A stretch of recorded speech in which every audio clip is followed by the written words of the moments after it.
السلام علیکم ورحمۃ اللہ وبرکاتہ۔ علی بن سفیان ایک محافظ کی رہنمائی میں ان 5 آدمیوں کو دیکھنے چلا گیا جو تاجروں کے بہروپ میں کچھ دور خیمہ زن تھے۔ محافظوں نے انہیں الگ بٹھا رکھا تھا۔ علی کو انہوں نے پہلی اطلاع یہ دی کہ ان کے پاس کل 2 اونٹ تھے مگر آج ایک ہی ہے۔ یہی اشارہ کافی تھا۔ وہ اس سوال کا کوئی تسلی بخش جواب نہ دے سکے کہ دوسرا اونٹ کہاں ہے۔ دوسرے اونٹ کے پاؤں کے نشان مل گئے۔ علی بن سفیان نے انہیں کہا، تمہارا جرم معمولی چوری چکاری نہیں ہے، تم ایک پوری سلطنت اور اس کی تمام تر آبادی کے لیے خطرہ ہو، اس لیے میں تم پر ذرا بر رحم نہیں کروں گا۔ کیا تم تاجر ہو؟ ہاں، سب نے سر ہلا کر کہا، ہم تاجر ہیں جناب، ہم بے گناہ ہیں۔ علی بن سفیان نے کہا، اپنے ہاتھوں کی الٹی طرف میرے سامنے کرو۔ 5 نے ہاتھ الٹے کر کے آگے کر دیے۔ علی نے سب کے بائیں ہاتھ کے انگوٹھے اور شہادت کی انگلی کی درمیانی جگہ کو دیکھا اور ایک آدمی کو کلائی سے پکڑ کر گھسیٹ لیا۔ اسے کہا، کمان اور ترکش کہاں چھپا رکھی ہے؟ اس آدمی نے معصوم بننے کی بہت کوشش کی۔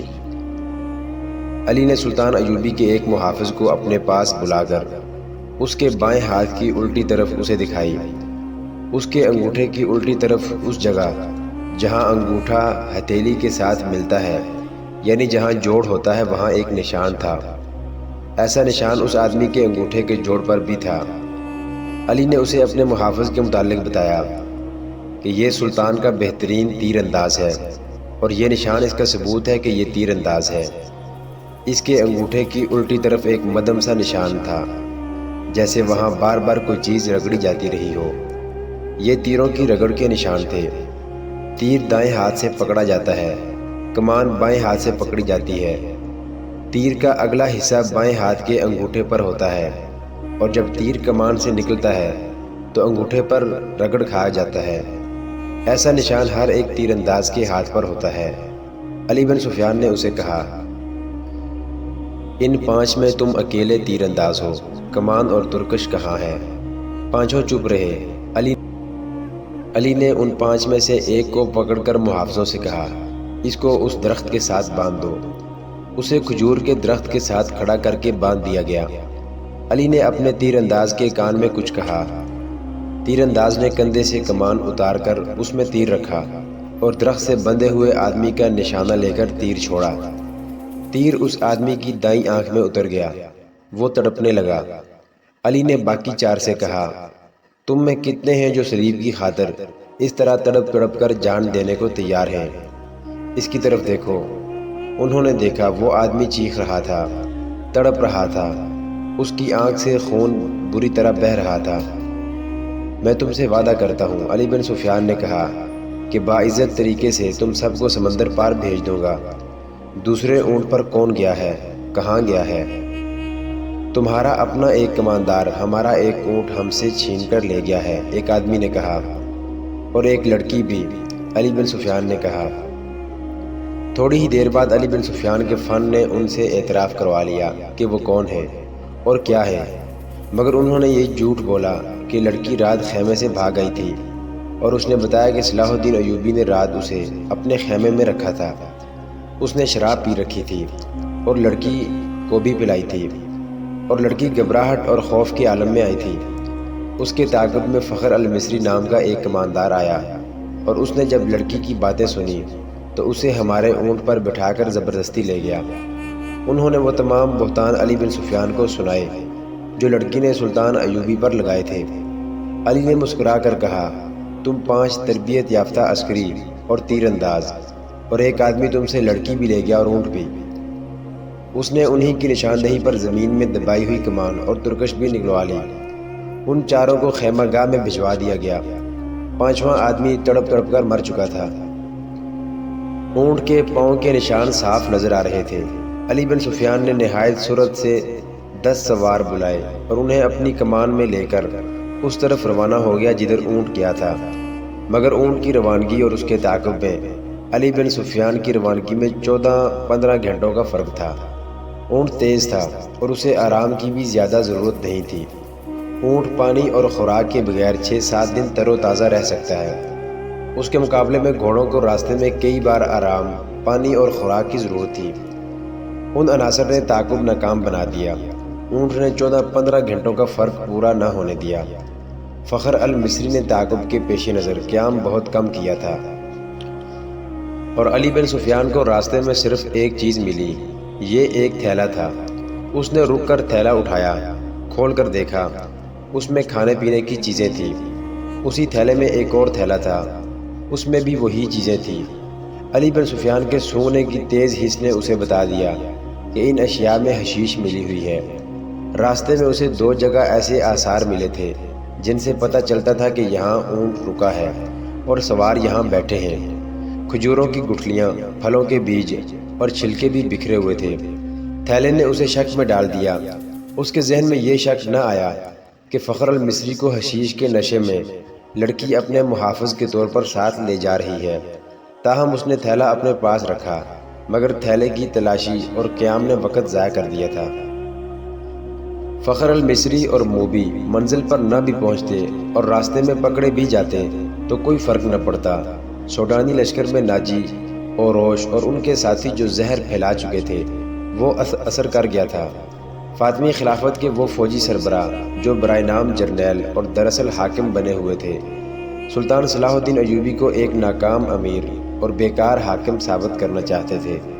مسلمان حکمران حرم میں ان لڑکیوں کے اسیر ہو گئے تھے جن میں بیشتر عیسائی اور یہودی تھیں۔ ان کے نام اسلامی تھے۔ حکومت کا کاروبار خود ساختہ افسر چلا رہے تھے، من مانی اور عیش و عشرت کر رہے تھے۔ وہ نہیں چاہتے تھے کہ صلاح الدین ایوبی جیسا کوئی مذہب پسند اور قوم پرست قائد قوم کو جگا دے اور حکمرانوں اور سلطانوں کو حرم کی جنت سے باہر لا کر حقائق کی دنیا میں لے آئے۔ سلطان ایوبی کے پہلے مارکوں سے جو اس نے اپنے چچا شیرکو کی قیادت میں لڑے تھے،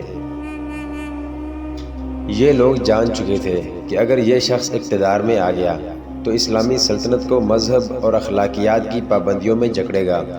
لہٰذا انہوں نے ہر وہ داؤ کھیلا جو سلطان ایوبی کو چاروں شانے چت گرا سکتا تھا۔ انہوں نے در پردہ صلیبیوں سے تعاون کیا اور ان کے جاسوسوں اور تخریب کاروں کے لیے زمین ہموار کی اور اس کے راستے میں چٹانیں کھڑی کی۔ اگر نور الدین زنگی نہ ہوتا تو آج نہ صلاح الدین ایوبی کا تاریخ میں نام ہوتا، نہ آج نقشے پر اتنے زیادہ اسلامی ممالک نظر آتے۔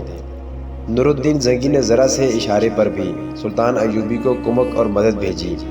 صلیبیوں نے مصری فوج کے سوڈانیوں کے بلاوے پر بحیرہ روم سے حملہ کیا تو نور الدین زنگی نے اطلاع ملتے ہی خشکی پر صلیبیوں کی ایک مملکت پر حملہ کر کے ان کے اس لشکر کو مفلوج کر دیا جو مصر پر حملہ کرنے کے لیے جا رہا تھا۔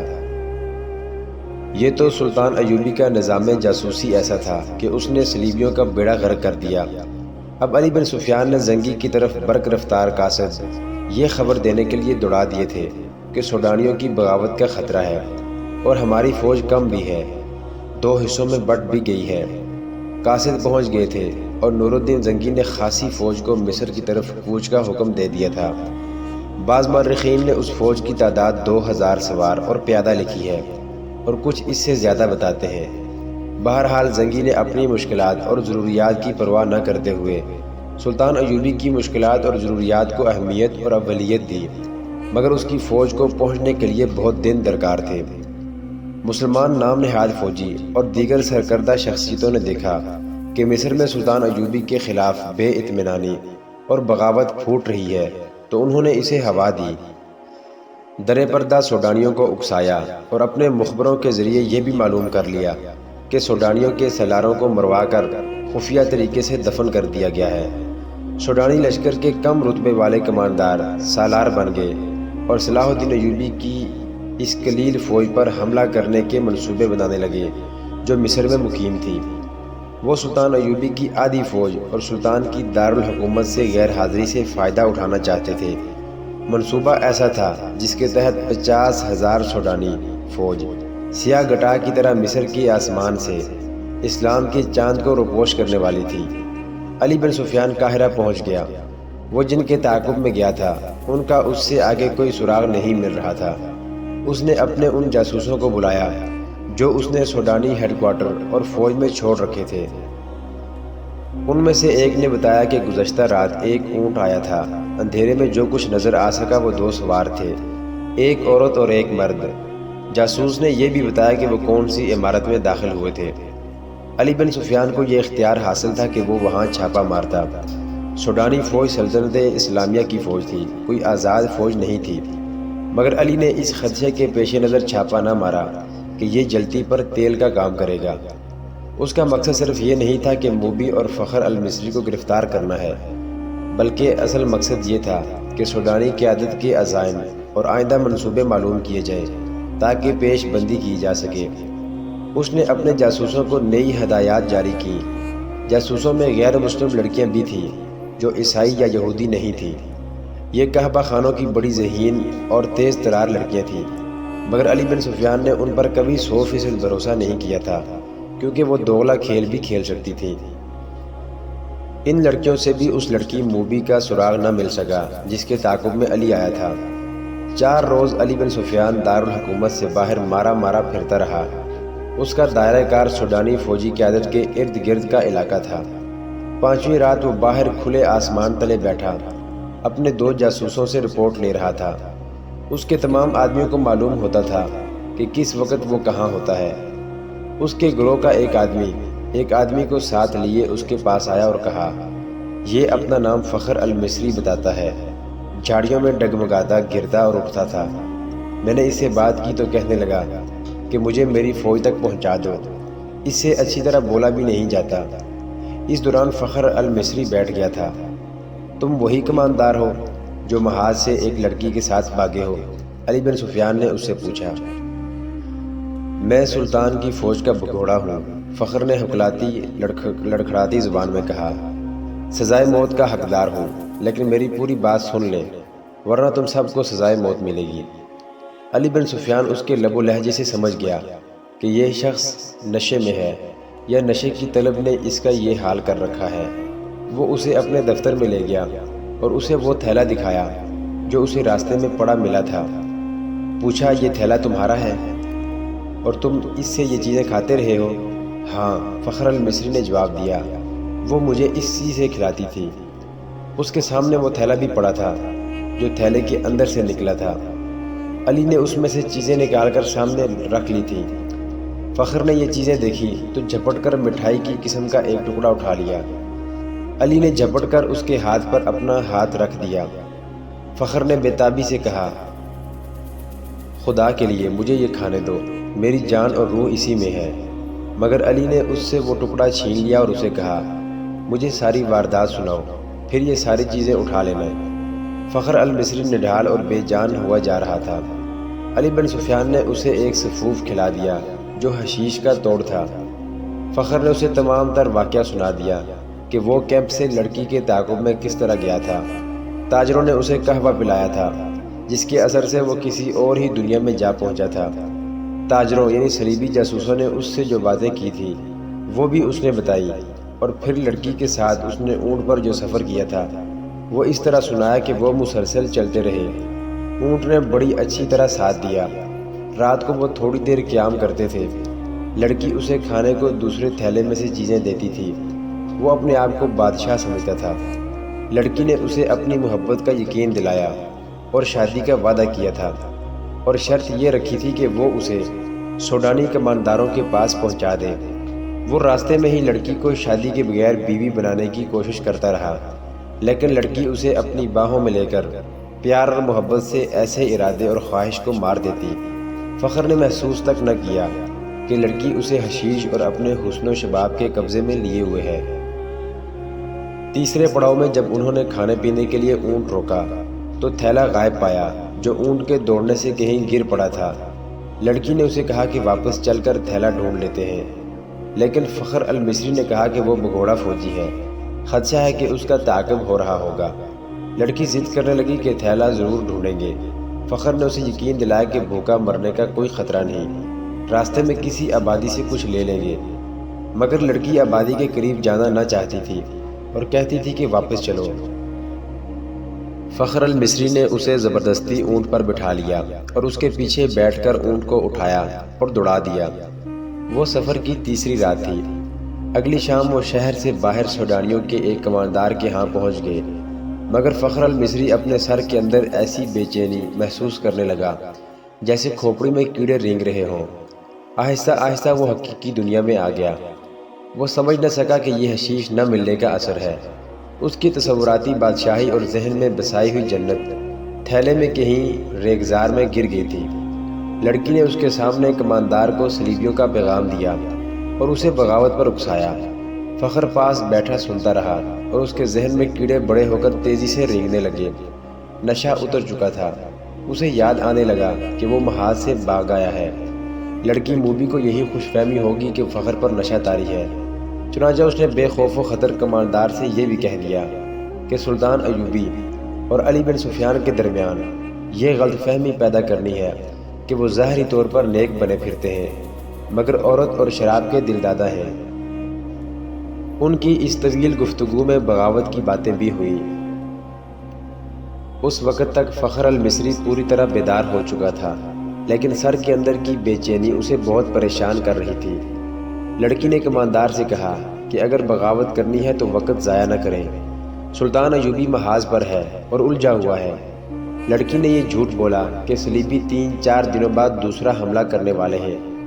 سلطان ایوبی کو یہاں سے بھی فوج محاذ پہ بلانی پڑے گی۔ کماندار نے لڑکی کو بتایا کہ 6-7 دنوں تک سوڈانی لشکر یہاں کی فوج پر حملہ کر دے گا۔ فخر یہ ساری گفتگو سنتا رہا۔ آدھی رات کے بعد اسے الگ کمرے میں بھیج دیا گیا جہاں اس کے سونے کا انتظام تھا۔ لڑکی اور کماندار دوسرے کمرے میں رہے۔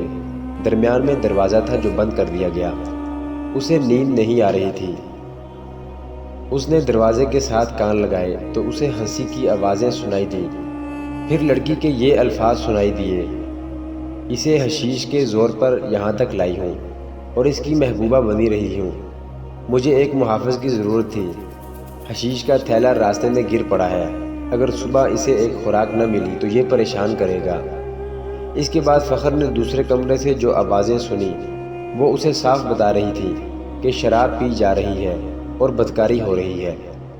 بہت دیر بعد اسے کماندار کی آواز سنائی دی، یہ آدمی اب ہمارے لیے بیکار ہے، اسے قید میں ڈال دیتے ہیں یا ختم کرا دیتے ہیں۔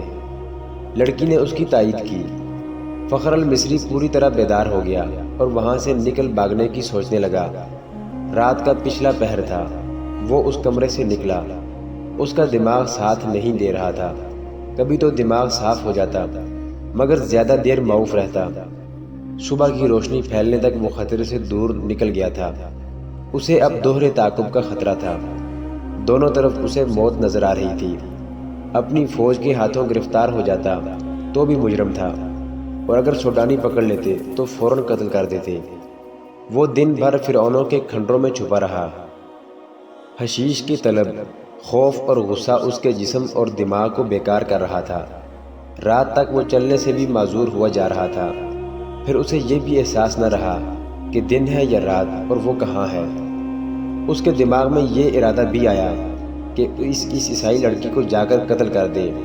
یہ سوچ بھی آئی کہ اونٹ یا گھوڑا مل جائے اور وہ محاذ پر سلطان ایوبی کے قدموں میں جا گرے، مگر جو بھی سوچ آتی تھی اس پر اندھیرا چھا جاتا تھا جو اس کی آنکھوں کے سامنے آ کر ہر چیز تاریک کر دیتا تھا۔ اسی حالت میں اسے یہ آدمی ملا۔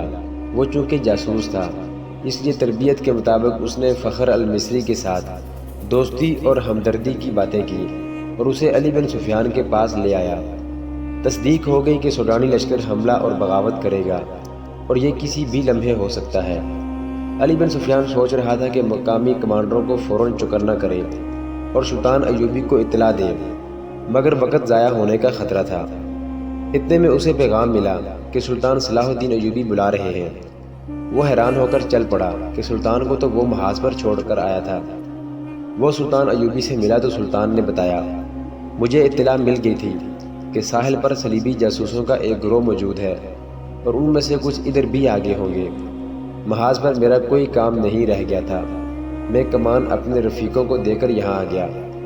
دل اس قدر بے چین تھا کہ میں یہاں بہت بڑا خطرہ محسوس کر رہا تھا۔ یہاں کی کیا خبر ہے؟ علی بن سفیان نے اسے ساری خبر سنا دی اور کہا، اگر آپ چاہیں تو میں زبان کا ہتھیار استعمال کر کے بغاوت کو روکنے کی کوشش کروں یا سلطان زنگی کی مدد آنے تک ملتوی کرا دوں؟ میں جاسوسوں کو ہی استعمال کر سکتا ہوں، ہماری فوج بہت کم ہے، حملے کو نہیں روک سکے گی۔ سلطان ایوبی ٹہلنے لگا، اس کا سر جھکا ہوا تھا، وہ گہری سوچ میں کھو گیا تھا اور علی بن سفیان اسے دیکھ رہا تھا۔ سلطان نے رک کر کہا، ہاں علی، تم اپنی زبان اور اپنے جاسوس استعمال کرو، لیکن حملے کو روکنے کے لیے نہیں، بلکہ حملے کے حق میں۔ سوڈانیوں کو حملہ کرنا چاہیے، مگر رات کے وقت جب ہماری فوج خیموں میں سوئی ہوئی ہوگی۔ علی بن سفیان نے حیرت سے سلطان کو دیکھا۔ سلطان نے کہا، یہاں کے تمام کمانداروں کو بلوا لو اور تم بھی آ جاؤ۔ سلطان ایوبی نے علی بن سفیان کو یہ ہدایت بڑی سختی سے دی، سب کو یہ بتا دینا کہ میرے متعلق ان کے سوا کسی کو معلوم نہ ہو سکے کہ میں محاذ سے یہاں آ گیا ہوں۔ سوڈانیوں سے میری یہاں موجودگی کو پوشیدہ رکھنا بے حد ضروری ہے، میں بڑی احتیاط سے خفیہ طریقے سے آیا ہوں۔ محترم ناظرین، صلاح الدین ایوبی کی زندگی کے واقعات پر مشتمل سیریز دیکھنے کے لیے چینل کو سبسکرائب ضرور کر لیں۔ گزشتہ اقساط دیکھنے کے لیے چینل پر پلے لسٹ کا وزٹ کریں۔ ویڈیو کو لائک اور شیئر ضرور کیجیے۔ کمنٹ باکس میں نعرہ تکبیر، اللہ اکبر ضرور ٹائپ کریں۔ اللہ آپ کا حامی و ناصر ہو۔